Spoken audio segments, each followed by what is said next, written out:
بسم الله الرحمن الرحیم نحمده و نصلی علی رسوله الکریم. اما بعد، د افغانستان مجاهد مومن ولس ته السلام علیکم و رحمت الله و برکاته. د 1403 کال د حد میاشتې په بیلونو کې د صنادقو د حفظ مراقبت لپاره یو خاص رقم درشوی چې په اړه با ځینې مغرضو رسنیو د خپلو شومو اهدافو لپاره افغان مجاهد مومن ولس ته غلط معلومات وړاندې کړي دي.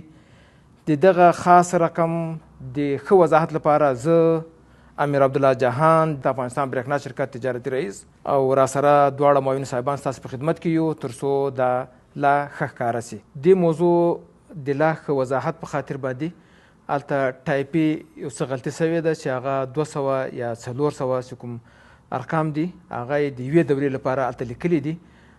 حقیقت دا ده چې د کال 100 افغانۍ دي د صنادقو د حفظ مراقبت لپاره. دا د 2 کلو دی، د 1403 او 1402 کلونو لپاره. له رهایشیو څخه د 2 کلو 200 او له تجارتیو څخه 400 افغانۍ.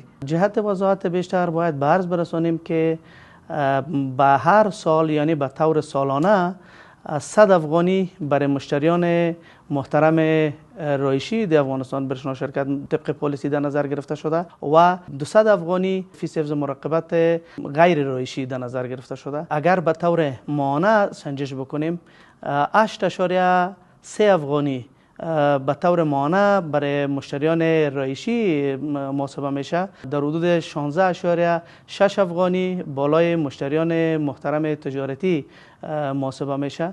مبالغی که جمع آوری میشه پس دوباره مصرف و ترمیم صنادیق و تعویض صنادیقی که فعلا در شبکه موجود است و بعضشان ضرورت به تعویض دارند و سبب ضایعات تکنیکی شده جلو ضایعات تکنیکی گرفته میشه. همچنان قابل یادآوری میدانیم که بلایی که بر سیستم‌های قبلی در افغانستان برېښنا شرکت موجود بود و بلا برای مشتریان محترم شریک میگردید 10 افغانی ماهانه بالای مشتریان از این بابت محاسبه میشد که اگر او را به طور سالانه در نظر بگیریم به حدود 120 افغانی بالای مشتریان محترم محاسبه میشد. این مبلغ که فعلا با سیستم‌های جدید که درج شده این در حال است که قبلا 120 افغانی بود و حال سالانه 100 افغانی می باشه.